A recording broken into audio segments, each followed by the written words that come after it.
হচ্ছে সকল বিশিষ্ট ব্যক্তিদের আমাকে বলতে দিল। হ্যাঁ, আমি বলবো, নিশ্চয়ই বলবো।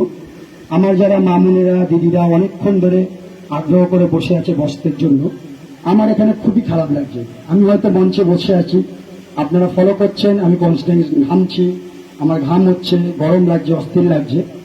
একটাই কারণে যে আপনারা অনেকক্ষণ ধরে ওয়েট করছেন প্রোগ্রামটা কতক্ষণে শেষ করব। কিন্তু এই প্রোগ্রাম করতে গেলে আমাদেরকে আজকে আমরা পারি যে আপনারা আসলেন, আমরা আপনাদের হাতে আমরা নিজেরাই বস্তা তুলে দিই। কারণ কি, আমরা কোনো ডোনেশন চাঁদা কারোর থেকে কিছু না নিয়ে প্রোগ্রামটা করে দিই। কিন্তু আমার চিন্তাধারা, আমি করলাম প্রোগ্রাম, কিন্তু যদি পাড়া প্রতিবেশী সিনিয়ররা, এই যারা মঞ্চে বসে আছেন এদের মতন লোকরা, কিংবা যারা সমাজসেবী, যারা সমাজের ভালো চায়, এরকম অনেক নেতা মন্ত্রী অনেকেই আছে যারা সত্যিকারের কোনো ব্যানারের মধ্যে থাকলেও মানুষকে তারা ভালোবাসে।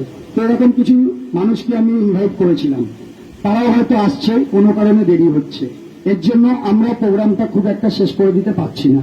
তাই আপনাদের আমি এটাই বলবো যে আপনারা একটুখানি ধৈর্য ধরে বসুন। আমি জানি যে আপনারা অনেক কাজকর্ম বাদ দিয়ে এসছেন, যদি দেরি হয় আমি এটাও মনে করছি তা আপনারা বাড়ি কি করে ফিরবেন।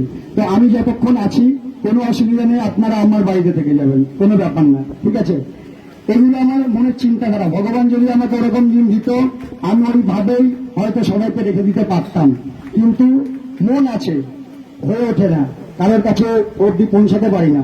তাই আজকে এইসবের মধ্যে থেকে মানুষদের সেবা করার আমার ছোটবেলা থেকে যে প্রতিষ্ঠা, ছোটবেলা থেকে যে চিন্তা, এগুলো আমি যত বড় হচ্ছি আমার মধ্যে যেন এগুলো আস্তে আস্তে ডেভেলপ হচ্ছে। যত দিন যাচ্ছে আমার এই চিন্তাধারাগুলো আমার মধ্যে চলে আসছে, কেন আমি জানি না। যাই হোক, আপনারা সবাই অনেকক্ষণ ধরে ওয়েট করছেন।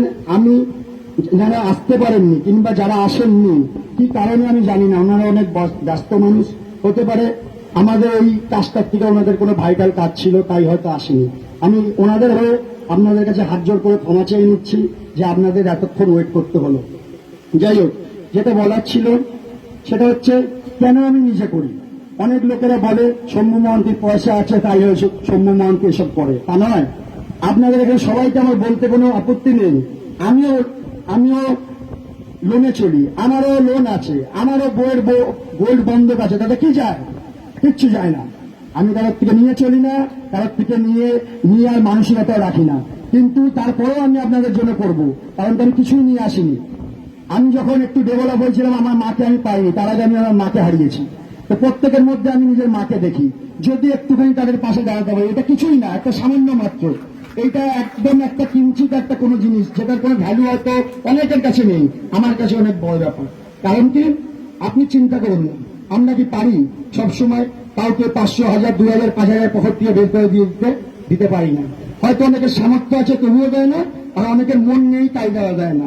আমাকে ভগবান মন দিয়েছে, আমি লক্ষ লক্ষ টাকা খরচা করে এই প্রোগ্রাম করি। কিসের জন্য? তার কারণ আমি চাই মানুষের পাশে দাঁড়াতে, মানুষের সাথে থাকতে। আমি যখন রেন্টেড হাউসে থাকতাম, আমি যখন ভাড়া বাড়িতে থাকতাম, তখন কি আমি এই প্রোগ্রাম করিনি? আজ নয় আমি নিজের বাড়িতে আছি, কিন্তু বিগত 15 বছর আমি তো ভাড়া বাড়িতে থাকতাম, আপনাদের মধ্যে মতনই একজন ছিলাম। আমি ভাড়া বাড়িতে থাকতাম, এমন দিন কাছে 500 টাকার ভাড়ায় থাকতাম। তারপরেও আমি মানুষের জন্য চিন্তা করেছি। আমি তখনও বস্ত্র বিতরণ করেছি, তখন আমি দুস্থ বাচ্চাদের যারা আমার ভাই বোনের মতন তাদেরকে আমি বই খাতা কিনে দিতাম, তাদেরকে পড়াশোনা করাতাম। ভগবান যখন যেরকম দিয়েছে আমি করেছি। কেউ বলতে পারবে না তাদের থেকে আমি ডোনেশন, চাঁদা কিংবা জোর জুলুম করে কোনো পয়সা নিয়ে আমি অন্যের পেট ভরেছি। আর বলেছি আমি সোশ্যাল ওয়ার্কার। আমি এই নীতিকে আমি মানি না। একজনের পেটের খাবার কেড়ে আরেকজনকে খাইয়ে আমি যে পারছে সে বলছে আমি সোশ্যাল ওয়ার্কার। আমি এটা মানি না। আমি যদি নিজে না খেয়ে নিজের বউকে 2টো শাড়ি কম কিনে দিয়ে আমি যদি মা বোনের হাতে শাড়ি তুলে দিতে পারি, তবে মনে করতে পারি হ্যাঁ আমি মহৎ কাজ করেছি। ঠিক আছে, আমি বলছি বুক ফুলে আমি করেছি। কেন? আমি কারোর থেকে 1 টাকা নিই না, আমি নিজের পয়সা দিয়ে করছি। কিন্তু এই যে যারা পাড়া প্রতিবেশী যেসব সিনিয়ররা আজকে মঞ্চে আছে, এনাদেরকে আমি তাদের পা ভোটে বলতে পারেন আমি প্রণাম করে আমি আশীর্বাদ নিতে চাই, এর বাইরে আর কিছু না। ওনারা ওনাদের অমূল্য টাইম দিয়ে এসছে, আমার পাশে দাঁড়িয়েছে, এটাই আমার জন্য অনেক। আজ থেকে 20 বছর আগে আমাকে কে চিনতো, কে জানতো না। আজ যে আপনারা আমার বাড়িতে এসছেন আমাদের গেস্ট হয়ে, যাদেরকে আমি বসতে দিয়েছি ওনারা আমাদের গেস্ট, এটাই ফ্যাক্ট। আজকে প্রত্যেকে গণেশ ঠাকুরের প্রসাদ পেয়েছেন, কালকে যারা এসছেন তারাও পেয়েছেন। তাদেরকে আমি কেন সুন্দরভাবে চেয়ারে ফ্যানের হাওয়ায় কেন বসতে দিই? আমি যখন রাস্তা দিয়ে যাই আমি দেখি অনেক জায়গায় অনেক লোক অনেক বস্ত্র বিতরণ, কাপড় বিতরণে এটা করে, মানুষকে রাস্তায় দাঁড় করিয়ে রেখেছে ঘন্টার পর ঘন্টা, কষ্ট করছে, তারা ঘামছে, তাদের মাথার উপর ফ্যান নেই, আর যারা অর্গানাইজ করছে তাদের মাথার উপর ফ্যান ঘুরছে। কষ্ট লাগে, গাড়ি দিয়ে যাই কষ্ট লাগে। তখন ফিল করেছি আমি যদি জীবনে ভগবান আমাকে কোনোদিন এই দিন দেয়, আমি চেয়ারের ব্যবস্থা করব। আমি তারা চেয়ারে বসবে, আমি চাইবো হাত, আমিও বসে আছি তারাও বসে থাক, তারাও ফ্যানের হাওয়া থাক, কেউ ছোট বড় না, আমরা সবাই মানুষ, আমরা সবাই মানুষ। আপনি আসুন আমাকে এখন গলা জড়িয়ে ধরুন, আমিও ধরবো, আমার কোনো ব্যাপার না। তার কারণ আপনিও মানুষ আমিও মানুষ, ভগবান আমাকে দিন দিয়েছে, আমি হয়তো তাই এগুলো করতে পারছি। আমার থেকে অনেক টাকা অনেক লোকের আছে, কোটি কোটি টাকা লোকের আছে, তারা ভাবে না কারোর জন্য।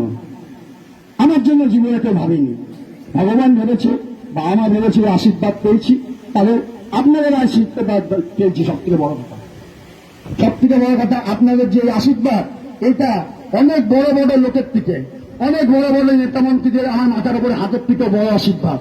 যার মাথার উপর এতগুলো মায়ের হাত আছে, তার কিছু হলে বলে বলুন আপনারা। আজকে আমরা একটা মাকে আমরা ভগবান বলি, কি বলি? বাবা মা ভগবান, বাবা মা ভগবান। এক মিনিট,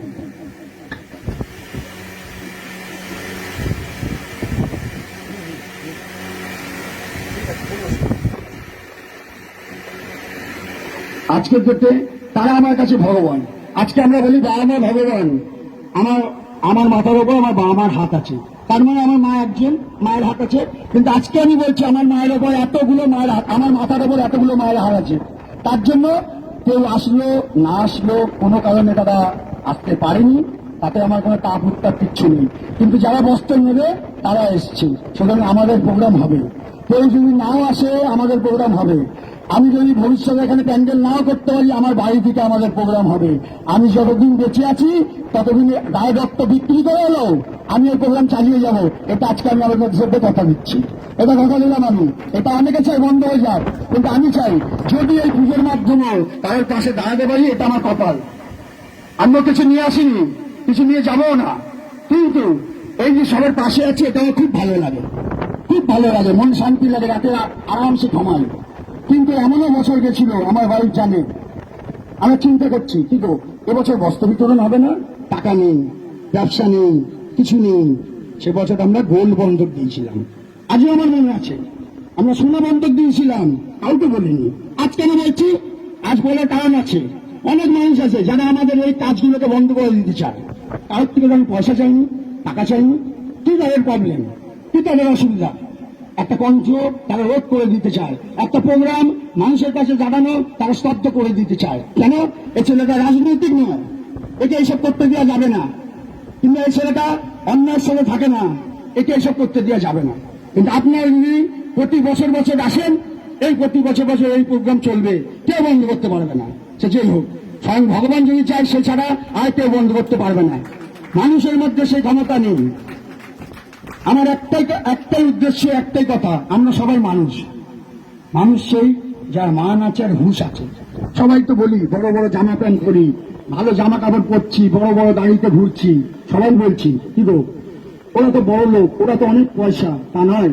পয়সা হলেই যে তারা ভালো মানুষ তা নয়। আমরাও মানুষ, আমাদেরও মন আছে, আমরা মানুষের জন্য কিছু করতে চাই, কিন্তু সেই সুযোগ পাই না। আজ এই পুজোর মাধ্যম দিয়ে আমি তাদের পাশে দাঁড়াই, এটাই আমার খুব শান্তি লাগে। আশা করি আপনাদেরও ভালো লাগছে। কেউ বলার নেই, আজকাল মানুষের জন্য কেউ বলার নেই, আমাদের জন্য কেউ বলার নেই। কে বলবে, কে কার কথা শুনবে? সবাই যে যার পকেট ভরতে ব্যস্ত। কত টাকা লাগে মানুষের জন্য সেবা করতে? খুব একটা নয়। অনেক লোকের কাছে কোটি কোটি টাকা আছে, কিন্তু মন নেই, সব জমিয়ে রাখছে আর ছাড় পোকা পড়ছে, ধরা পড়লে অন্য কেউ নিয়ে চলে যাচ্ছে। কিন্তু আমি বলছি যে তারা এগিয়ে আসুক, তারা মানুষের জন্য করে, কি নিয়ে যাব? কিছু নিয়ে যাননি। আমরা একটা সময় যখন ছোট ছিলাম, বাবা মা বলতো যে শোন না, এটা একটা খারাপ ল্যাঙ্গুয়েজ, বাট বলতো এসছি তো খালি গায়ে আর যাবো খালি গায়ে শ্মশানের মধ্যে, কিছু নিয়ে যাননি। এসছি খালি গায়ে, যাবো খালি গায়ে, কিছু নিয়ে যাননি। আমি বলছি নিয়ে যাওয়ার আছে, মানে কথাটা ছিল এটা, এসছি ল্যাংটো, যাবো ল্যাংটো, কিছু নিয়ে যাওয়ার নেই, শ্মশানে যাবো, তখন ওই যে একটা সাদা কাপড়, চেলি কাপড় গায়ে দেবে, ঢুকিয়ে দেবে। এই সোনাদানা, গয়নাগাটি, জামা প্যান্ট সব রেখে যেতে হবে। বাড়ির যারা আছে ভাগাভাগি করে নেবে, এটা আমার, এটা আমার, এই ওই ওই সম্পত্তি আমার, এই সম্পত্তি আমার। কিন্তু নিয়ে একটা জিনিস যাওয়ার আছে, সেটা হচ্ছে নাম। নাম নিয়ে যাওয়ার আছে, যেটা আমার সাথে যাবে। আমরা সবাই বাড়িতে এসে করি না এরকম? একজনের কিছু হলো, মারা গেল, ভগবান না চাক কেউ মারা যাক, সত্যিও যেন না মরে, সবাই চাই ও মারা গেল। আমরা ফোনে কি বলি, এই ও মারা গেছে, বেটা খুব বাজে লোক ছিল জানিস তো, 5 বছর আগে মরলে আরো ভালো হতো, বলি কি বলি না? আবার কেউ যদি ভালো হয়, তখন আমরা সেই ফোনে বলি, ইস কি ভালো লোক ছিল, মানুষের জন্য করতো, সে আজকে নেই, ভালো লোক ছিল। তার মানে দুটো জিনিস নিয়ে যাওয়ার আছে, হয় খারাপ নাম, নয় ভালো নাম। আপনাদের চুজ করতে হবে, আমি কোনটা নিয়ে মরবো। সবাইকে একদিন পৃথিবী ছেড়ে চলে যেতে হবে, কেউ বাঁচবে না। কিন্তু কেন বেঁচেছি, কি আমাদের উদ্দেশ্য, কিছু একটা তো আছে, সেটা কিন্তু আমাদের মাথায় রাখতে হবে। সবাই তো ভাবছে আমার ফ্যামিলি, আমার বউ, আমার বাচ্চা, সব আমার আমার করছি, এর বাইরে একটা জগৎ আছে, সেটা নিয়ে কেউ ভাবে না। আমি অনেক বছর ধরে এটা করে আসছি, আমার পাশে কেউ নেই, ভগবান ছাড়া, আপনাদের আশীর্বাদ ছাড়া আর কেউ নেই, তাতে আমার কোনো অসুবিধা নেই। ভগবান যদি মনে করে কারোর কণ্ঠ 1 সেকেন্ডে স্তব্ধ করে দেবে, আমি কথা বলছি, একটু হারাটা দেবে, চলে গেলাম, টাকা পয়সা ভাড়াটা ভাড়া রেখে যাবে। তার মানে সব থেকে ছাওয়ার মালিক উপরওয়ালা বসে আছে, তাকে ভয় পাও, মানুষকে সেবা করো, মানুষের মধ্যে নারায়ণ আছে। আপনারা ভাবছেন ছেলেটা আজকে এত বলছে, কি মুখস্থ করলো নাকি, সারা রাত স্তূপ দেখে দেখে বলছে নাকি? আমি টিভি দেখি, খবর দেখি, অনেকে এরকম দেখে দেখে বলে, এই বলে ওই বলে, শেখা কথা বলে, কেউ কবিতা লিখে দিয়েছে, কেউ বা কোনো বক্তব্য লিখে দিয়েছে, দেখে দেখে বলে। কেন? তোমাদের মন নেই? তোমাদের মনের মধ্যে আসলে মানুষ কি করছে দেখে বলতে হবে, তার জন্য শিখতে হবে। কেন শিখতে হবে? যদি মানুষকে মানুষ বলে মনে করি, বাই হার্ট এখান থেকে বেরাবে, তার জন্য কিছু শিখতে হয় না, কিছু স্ক্রিপ্ট পড়তে হয় না। এই কথাগুলো বলতে দেয় না মানুষ। আজ মাইক পেলাম, আমাদের সিনিয়র ব্যক্তি আমাকে বলতে দিল, জানি না কেউ হয়তো বোর হচ্ছে, কারোর হয়তো ভালো লাগছে না, আমার দেরি হচ্ছে, পড়ে আছে, বাচ্চা বাড়িতে কাঁদছে, দেরি হয়ে গেছে, ভাবছো সবাইকে এরকম ভাবছি, সবার তারা আছে, আমার কি কোনো কাজ নেই, আমি তো একদম বেকার, তাও তো নয়, তবুও তো টাইম দিই সবাইকে। কি হবে, সবাইকে তো চলে একদিন যেতে হবে, একটু মানুষ হয়ে মানুষের জন্য ভাবি না, একটু মানুষ হয়ে মানুষের জন্য ভাবি। আমি এখানে কোনো অন্য ধরনের কোনো কথা বলছি না, যেখান থেকে আমার 1 টাকা কামাই হবে, 1 টাকা পয়সা আসবে, কিছু হবে। আমি আজকে ওই কথাটা বলতে যাচ্ছি, সমাজ যেভাবে ভেঙে পড়েছে, মানুষ যেভাবে একে অপরের শত্রু হয়ে দাঁড়িয়েছে, আমি চাইছি সবাই সবার বন্ধু হন। আজকে এখানে চেয়ার নিয়ে নিয়েও দেখছিলাম, এই আমি বসবো, আমি আগে, ও পিছিয়ে, কি আছে তো আগে পিছনে বসে গেলাম। আপনার পাশের জনকে একটু যদি জড়িয়ে ধরেন, কি হয়েছে, তাতে কি যার যাবে, কি যাবে? একটু ভালোবাসুন না মানুষকে। এখানে যেহেতু বস্ত্র বিতরণ হচ্ছে ম্যাক্সিমামের মা, কিছু কিছু মাকে আমি জড়িয়ে ধরেছি, কিছু কিছু মাকে পারিনি। তা আমি যদি একটা ছেলে মাকে ধরতে পারি, আপনারা তো সব মহিলা, একে অপরের সাথে ফ্রেন্ডশিপ বন্ধুত্ব করে থাকতে পারেন তো নিশ্চয়ই। সবাই সবার একদিন চলে যাব, কিন্তু এই বন্ধুত্ব, এই ভালোবাসা একে অপরের সাথে থেকে যাবে। তাই আমি চাই সবাই মিলেমিশে থাকুন, ভালো থাকুন, সবাই মিলেমিশে থাকুন। আর এইভাবে আমাদের গণেশ পুজোর পাশে দাঁড়িয়ে এই পুজোকে প্লাস এই আমার যে সামাজিকমূলক কাজকর্ম, যেটা আমি আপনাদের জন্যই করে থাকি, এটাকে এগিয়ে নিয়ে যান। এটাকে এগিয়ে নিয়ে যেতে গেলে আপনাদেরকে এইভাবে আসতে হবে প্রতি বছর। আপনাদের এই 8 ঘন্টা, 1 ঘন্টা, 2 ঘন্টা সময় আমাকে দিতে হবে, এর বাইরে আর আমি কিছু চাই না। চাই আপনাদের আশীর্বাদ। যে বাচ্চারা একটা মায়ের আশীর্বাদ পেয়ে আজকে অনেক উঁচুতে গেছে, আমি হাজার হাজার মায়ের আশীর্বাদ পেয়ে কারণ কোথায় যেতে পারি ভাবুন। আমার চিন্তা করা ছিল আমার বাড়িতে ডাক্তার বসাবো, আমার বাড়িতে বিনা পয়সায় চিকিৎসা করাবো,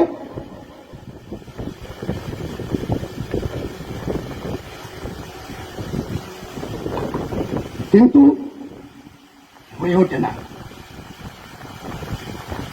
আমি যদি বেঁচে থাকি আর ভগবান যদি আমাকে দিন দেয়, আমার যে মানসিকতা আছে আমি প্রুভ করে ছাড়বো।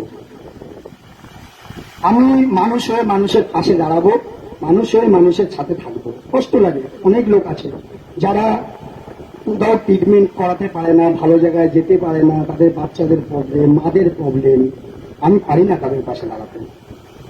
আমি এখানে বসে বসে ঠিক করতাম, আমার ফ্যামিলির সাথে আমি আলোচনা করতাম, ওগো আমরা তো পারি এখানে রান্না করতে, রোজ 20-30 জনকে খাওয়াতে, কিন্তু দিন দিন যেভাবে দেশের অবস্থা, অর্থনৈতিক অবস্থা ভেঙে পড়ছে, মানুষের কাজ নেই, মানুষ বেকার, আমারও প্রচুর প্রবলেম। তাই আমার মনের যে ইচ্ছা আমি প্রকাশ করে দেখাতে পারি না। নইলে হয়তো আমার বাড়িতে আমার কিছু ইচ্ছা নেই, আমার বড় বড় দামি দামি গাড়িতে ঘোরার ইচ্ছা নেই, আমার দামি দামি বাড়ি করার ইচ্ছা নেই। আমার শুধু একটা ইচ্ছা, আমার বাড়িতে এখানে রান্না হবে, অনেক লোক আসবে, রান্নার ঠাকুরকে আমি মাসে মাইনে দেবো, তারা রান্না করবে, আমি কিছু মাদেরকে, বেশি না বাড়ি 50 জনকে 30 জনকে রোজ খাওয়াবো। এটা আমার খুব মনের ইচ্ছা। হয়ে উঠছে না, কারণ কি ভগবান সেদিন দিচ্ছে না। ভগবান যেদিন সেদিন দেবে আমি এটা করে দেখাবো। আজ যদি কত বড় বড় শিল্পপতিরা আছে, কত বড় বড় মানুষরা আছে, কত বড় বড় বিজনেসম্যানরা আছে যাদের প্রচুর পয়সা, তাদের চিন্তা নেই কেন? তারা শুধু টাকা টাকা টাকা টাকা করে যাচ্ছে। আরে মানুষকে ভালোবাস। বলে গেছিল কোন কবি, টাকা পর মানুষ ধর, সব ভুলে গেছে। এখন আর কেউ মানুষকে ধরে না, এখন সবাই টাকাকে ধরে। টাকা কোথায় আছে? টাকা টাকা ঢোকা, টাকা শুধু তবলিতে ঢোকা। এখানে যারা গরিবরা বসে আছে তাদের কিন্তু টাকা নেই, তাই তাদের কেউ চেনে না, কেউ জানে না, কবে বাঁচলো কবে মরলো কেউ জানে না, তাই তাদের নিয়ে কেউ ভাবেও না। লোক শুধু ভাবছে আমার লকারটা আছে খালি করে, কত তাড়াতাড়ি ওটাকে ভরাবো, যখন আমার আলমারিটা টাকায় ভরে যাবে তখন আর একটা আলমারি কিনবে, সেটাকেও টাকায় ভরাবো, আবার একটা ভরবে, আবার একটা ভরাবো। আরে তুই যখন মরবি তখন ওই সাদা ওই কাপড়টাতেই যেতে হবে, তবে টাকা দিয়ে কেউ পড়াবে না, ওই টাকা টাকা হয়েই থেকে যাবে। এটা কেউ ভাবছে না, সবাই যাচ্ছে টাকার পিছনে দৌড়াচ্ছে। এতগুলো মানুষ বসে আছে যারা একটা শাড়ির জন্য ঘন্টার পর ঘন্টা ওয়েট করছে, তার মানে তাদের কি অবস্থা। হ্যাঁ, অনেকে আছে যাদের ভালো লাগে আমার কাছে আসতে, তাই তারা আমার সাথে দেখা করতে এসছে। এখানে অনেক মায়েরা আছে যারা আমার বন্ধু বান্ধবের মা, তারা আমারও মা, তারা বসে আছে, আমার খারাপ লাগে, আমি পারি না তাদের পাশে গিয়ে সবসময় দাঁড়াতে। এই উদ্দেশ্যে যদি একটু তার পাশে দাঁড়াই, সেটাই আমার কাছে অনেক মহৎ কাজ বলে মনে হয়। আচ্ছা, শাড়ি বড় কথা নয়, এই শাড়ি আমার ঘরে বউ পরে, আমার ঘরে বউ পরে। শাড়ি আনলে বলে কি হো, আমার জন্য দুটো শাড়ি তিনটে শাড়ি সরিয়ে রাখো না, আগে হবে না, আগে লোক পাবে তারপর তুলবে। কেন বলি এটা? তার কারণ, কেন আমার ঘরের বউ শাড়ি চায়? কারণ আমরা চিন্তা করি আমার ঘরের বউ যে শাড়িটা পরবে সেটা যেন আমার মা বোনেরাও পরতে পারে। আমরা শাড়ি শুধু দেওয়ার জন্য, লোক দেখানো নয় যে শাড়ি নিয়ে যাবেন আর বাড়িতে গিয়ে ফেলে দেবেন। 10,000 শাড়ি, 9 হাতের শাড়ি, শরীরই থাকে না, সেটা দেওয়ার জন্য দিয়েছে, ফালতু লোক। চাই না শুনতে এটা। আমার বউ যদি ঘরে শাড়ি পরে ঘুরতে পারে, পুজো করতে পারে মন্দিরে ঢুকে, ওই শাড়ি আপনারাও পরতে পারবেন। আমরা সেই কোয়ালিটিটা মেনটেন করি, কেন? মানুষকে মানুষ বলে মনে করি। আজকে লোকের দেওয়ার জন্য দিই, আমরা 500 জনকে দিলাম, কেউ একজন 1000 জনকে দিলাম, কেউ 2000 লোককে সে বস্ত্র বিতরণ করলাম। আমি দেখি রাস্তার দিকে যাই, লোক গালি দিতে দিতে যাচ্ছে, এটা কম্বল দিচ্ছে, কিন্তু গামছা মনে হচ্ছে। আরে দেবে না, তবুও ভালো, 10 জনকে দেবো, কিন্তু জানা দিয়ে শীতের সময় শুতে পারে। আমরাও কম্বল বিতরণ করেছি, আমরা করি, সেই কম্বল আমি ঘরে ইউজ করি, আমাদের ঘরে ইউজ হয়। আমি যেটা ব্যবহার করতে পারবো সেটাই মানুষকে দেবো, নইলে দেবো না। আজ আমি এই জায়গাতে দাঁড়িয়ে এই কথা বলতে পারছি শুধুমাত্র আমার ফ্যামিলি, আমার বাবা মার আশীর্বাদ, বড়দের আশীর্বাদ, আর আমার অফিসের যেসব ভাইরা দীর্ঘদিন, বিগত 20 বছর ধরে আমার সাথে আছে, তাদের জন্য আজকে আমি এই জায়গায় এই কথাটা বলতে সুযোগ পাচ্ছি। সবাই একটা মাধ্যম হয়, সবাই বলতে পারে না। আমি অফিসের ভাইটাকে এখন যদি মাইক দিয়ে দিই, বলতে পারবে না, কাঁপে, লোকে ভাবে কিছু তো শিখিনি, কিছু পড়িনি, কি বলতে হবে জানি না। আমি বলছি সবার মধ্যে এই ট্যালেন্ট আছে, মন দিয়ে বলুন, মিথ্যা বলবেন না, সত্যি বলুন, সব বলতে পারবেন, ঘন্টার পর ঘন্টা বলতে পারবেন। সত্যি বলতে হবে, মিথ্যা বললে সে কোনোদিন বেশি দূর বলতে পারে না। আজ আমার বাড়িতে রানাঘাট থেকে আমার একটা ছোট্ট ভাই এসছে, আমার বাড়িতে আছে, বলছি দাদা তুমি এত মনের এত কথা কি করে বলো, কি করে তোমার আদায় এনার্জি, কি খাও তুমি, তোমার মতন আমরাও হতে চাই। আমি বললাম একটাই জিনিস, সেটা হলো মানুষকে এবং কখনো মনের মধ্যে কোনো পাপ রাখবে না, কূটনীতি রাখবে না, সবসময় মানুষকে ভালোবাসো, অটোমেটিক এনার্জি বেরোবে শরীর থেকে, অটোমেটিক তুমি ইয়াং থাকবে, এনার্জেটিক থাকবে, শক্তি থাকবে, তোমার বল থাকবে। শুধু মনের মধ্যে সবাইকে ভালোবাসার সেই ইচ্ছাটা রাখতে হবে, তবে তুমি এনার্জি থাকবে, সবসময় চটপটে থাকবে, মানুষের ভগবানের আশীর্বাদ তোমার মাথার উপর থাকবে, রোগ ব্যাধি কিচ্ছু হবে না। করোনার সময় কত গরিব লোকের কি হয়েছে, পায়ের ওপর ভগবানের হাত আছে। যাক আমি এটা বেশি দূর অব্দি আড়াবো না, বলতে গেলে দুপুর রাত সকাল হয়ে যাবে, আমার মনে এত ব্যথা আছে, এত ব্যথা আছে। আমি এখন যদি মুখ খুলি লোকে বলবো আমি কোনো রাজনৈতিক কথাবার্তা বলছি, কোন পার্টির এগেনস্টে বলছি, তা নয়। আমি সব পার্টিকে ভালোবাসি, কিন্তু সেই পার্টির মধ্যে ভালো লোক হতে হবে যে মানুষকে ভালোবাসে। কে সারদা সুযোগ করেছে, কে নারদা করেছে, কি করেছে আমি কিচ্ছু জানার দরকার নেই। আমার মারা ওখানে মরেছিল, পরে যদি নিজে সুসাইড করেছে, আমি কেটেছি ঘরে বসে। বাবা গণেশ ঠাকুরের দিব্যি করে বলছি, যদি মিথ্যা বলি আমার যেন কণ্ঠস্তব্ধ হয়ে যায়। আমি ঘরে বসে কেটেছি। আমার বউ করতে যাইনি সারদা, আমার ছেলে করতে যাইনি সারদা, কিন্তু যেই মারা করেছিল তারা লোকের বাড়ি কাজ করতো। আমার মাকে অনেক কষ্ট করে আমাদের বউ করেছে। আর তারা যখন মারা গেছে, রাস্তায় করে কাটছিল, তখন এই সৌম্য মহান্তি ঘরের সোফায় বসে কাটছিল। আপনারা সেটা জানেন না। আমার ফ্যামিলি এসে আমাকে শান্ত করেছে, এরকম কেন করছো, টিভিতে দেখায়, কিছু বাইরে চালিয়ে দেখায়। আর না, যারা কাঁদছে তারা অরিজিনাল কাঁদছে, তাদের সর্বহারা হয়েছে, সব চলে গেছে। কোটি কোটি টাকা লোকের কাছে আছে, পারে না তাদেরকে তাদের যেই জিনিসটা গেছে সেটা ফিরিয়ে দিতে। ঠিক আছে বাবা, তুমি রাখলে অনেক টাকা পেয়েছে, রাখুনি তো, যতটুকু দেখেছিল সেটাই পাও, দিতে পারে তো। কি নিয়ে যাবে সে? যারা কোটি কোটি টাকা সিন্ধুকে ভোটে রেখেছে, সাথে করে নিয়ে যেতে পারবে? পারবে না, পারবে না। সব রেখে যেতে হবে। আর কথা বলবো না। রাত্রিবেলায় যখন জিম থেকে আসতাম, রাত 1টা-1:30 বাজতো, আমি যে জিমে জিম করতাম ওটা সারা রাত খোলা থাকতো। আসতাম, লেকের ধার দিয়ে একা একা আসতাম, খবর দেখতাম মানুষের কি হাহাকার। লেকের রাস্তা দিয়ে কাঁদতে কাঁদতে, কখনো বা বড় করতে করতে আসতাম একা একা। কি অবস্থা দেশটা, কি অবস্থা। তবুও বলতাম যে কি হবে এই দেশে, কি হবে। অনেক সময় অনেক ব্যথা মুখের মধ্যে রাখি, তাই হয়তো আজ এত কথা বললাম। প্লিজ আপনারা কেউ রাগ করবেন না, এতক্ষণ ধরে আপনাদের টাইম নিলাম, কেউ খারাপ ভাববেন না। আমাকে মনের কথা আপনাদের সাথে শেয়ার করলাম, কারোর সাথে তো পাই না, কোনো মঞ্চই পাই না আমরা। আজ এত প্রোগ্রাম করেছি, কোনো কেউ আসেও না। কেন? তার জন্য আমাকে থাপ্পা লাগবে, কোনো রাজনীতি করতে হবে, তাদের হয়ে ভালো বলতে হবে। পারবো না বলতে, সাদাকে কালো বলতে, কালোকে সাদা বলতে পারবো না। মানুষ হচ্ছে, মানুষের জন্য বলবো। যে ছেলেটা ঘরের টাকা দিয়ে মানুষের জন্য চিন্তা করে, তার হাতে যদি কেউ টাকা দিত তো সে মানুষের জন্য অবগত করত। কিন্তু ম্যাক্সিমাম লোক শুধু চিন্তা করে আমাকে কেউ টাকা দিয়ে আমি আমার সিন্ধুকে ঢোকাই। কেন বাবা ভাই? এইটুকু নিতে খাও, 100-200 টাকা প্রতিদিন খেলে পেট ভরে যায়। কিসের এত লোক? আমাকে বাড়ি দিকে বলছে বন্ধ করে, ভাবছে হয়তো কি হলো, সমুদ্র পাগল হয়ে গেল নাকি, হাতে বকছে। তা নয়। আমার ছেলে ভালো কলেজে পড়ে, আমার ছেলে ভালো কলেজে ভর্তি হয়েছে, ওয়ান অফ দ্য বেস্ট কলেজে ভর্তি হয়েছে। আমি তো ভালো আছি, আমার কি দরকার বাকি দুনিয়ার লোকের কথা ভেবে, তাই না? না, এই আমারটা বন্ধ করতে হবে। আমার ছেলে পড়েছে, বাকিদের ছেলেও যেন পড়তে পারে। আমি বলছি বস্ত্র বিতরণে এসছি, তুই পড়াপড়ি কোথা থেকে এলো? বাদ দিন, এগুলো আমার মাথায় হয়তো কোনো পোকা, মানুষের জন্য দিনরাত ভাবি, তাই হয়তো সব বলছি। কিন্তু দুনিয়াতে নিজের ফ্যামিলি ছাড়া বাইরের জন্য কেউ ভাবে না, আমি বেশি ভাবি, তাই হয়তো বলছি। ঘরে আমাকে অনেক সময় বন্ধ করে, এগুলো এত এত খরচাবাজি করবো না, আরে কিছুই তো নিয়ে আসেনি, একটু থাকি না মানুষের পাবে। যেদিন দিন যাবে আপনাদের মেয়ের বিয়ে হবে, যা কিছু হবে, সম্মানটা আপনাদের পাশে দাঁড়াবে। যদি ভগবান সেদিন দেয়, মন আছে, ভগবান সে ঋণ দিয়ে, আমি আমার কথা থেকে জীবনে সরবো না, এটাই ফ্যাক্ট। দেখা যাক ভগবান কি করে। আজকে সব টাটা বিল্লা, রিলায়েন্স, ধীরুভাই আম্বানি, কত পয়সা, পারে না গরিবী দূর করতে? পারে, কিন্তু করবে না। তবে ওদের যদি গরিবী দূর করে, ওদের জয় জয়কার কে করবে? কে গিয়ে ভিড় বাড়াবে বসে? হ্যাঁ, কে গিয়ে বসে ভিড় বাড়াবে?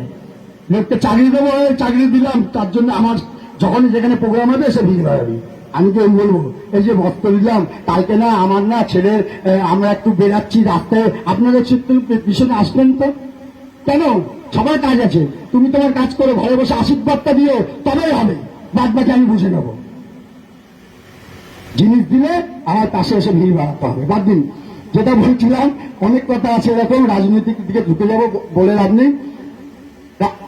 কথা চলে আসে না, তখন লোকের ভাবে লোকের এগেনস্টে বলছে, আমার সাথে মিলে যাচ্ছে, কিন্তু আমি কারোর উদ্দেশ্য বলছি না। বাইরে এরকম দেশে হচ্ছে, খবর দেখি, তাই এগুলো মনের মধ্যে ফুটতে থাকে। কেন এরকম করছে মানুষের সাথে মানুষ? আগে আমরা তরকারি নিতাম, খেতাম, অন্য ফ্যামিলিকে দিতাম, কি তালি দেখাই তো তরকারি খেতাম পাশের বাড়ি ফ্যামিলিকে দিতাম, এখন আমরা সেটা দিই না। একে অপরের সাথে কথা বলা ভুলে গেছি, মানুষ মানুষের হয়ে মুখ ঘুরিয়ে চলি। এই সমাজে এখন আমরা বাস করছি। এই সমাজই ছিল হচ্ছে আমাদের বিবেকানন্দ, এখানে ক্ষুদিরাম, প্রফুল্ল চাকি, অনেক বড় বড় যারা সংগ্রামী ছিল, প্রাণ দিয়েছিল। আমরা এই মাটিতে জন্মগ্রহণ করেছি, বলবো ওরকম দিন আর জন্ম হবে না। আপনাদের মধ্যে সেই জিনিসটা আছে, শুধু ফুটিয়ে তুলতে হবে। যাই হোক, অনেক ভালো লাগলো এই কথাটা বলতে পেরে। অনেক দিনের মনের ইচ্ছা ছিল একটু বলি, আপনাদের পাশে বলতে পারি না, থাকার ইচ্ছা থাকে, তাই আজকে বলার মধ্যে আপনাদের বললাম। আর বেশি দেরি না করে একজন একজন করে ওখান থেকে উঠে আসবেন আর এসে বস্ত্র নিয়ে যাবেন। আমাদের প্রথমে এখন বস্ত্র দেব হচ্ছে আমাদের সকলের প্রিয়, আমাদের পাড়ার দাদা আর পাড়ার কাকু কালিদা, যে বাচ্চাদেরকে অঙ্কন শেখায়, আঁকা শেখায়, সে আমাদের এখন বস্ত্র তুলে দেবে। আর বেশি বলে আমি যে এটা বাড়াবো না, মনের কথা কোনোদিন শেষ হবে না। যাই হোক, আপনার সবাই ভালো লাগবেন। God bless. বাবা গণেশের ইচ্ছায় আপনার জীবন এরকম এনার্জেটিক আর ভালো থাকবে। আর কিছুক্ষণের মধ্যে আমাদের মধ্যে অনেকে উপস্থিত হবে, অনেকে হবে না। যারা হবে আপনারা দেখতে পারবেন। এখন যারা আছে তাদেরকে দিয়ে আমরা বস্ত্রটা আপনাদেরকে দেওয়ার ব্যবস্থা করে দিচ্ছি। প্লিজ কিছু মনে করবেন না, এতক্ষণ টাইম নিলাম। থ্যাংক ইউ সো মাচ, সবাই ভালো থাকবেন।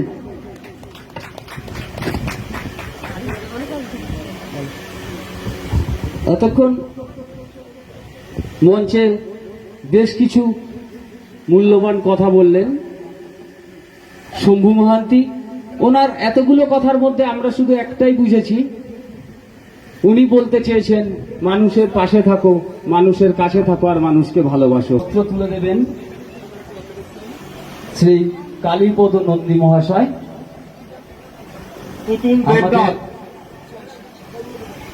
পুতুল দেবনাথ রেনিয়া থেকে এসছেন।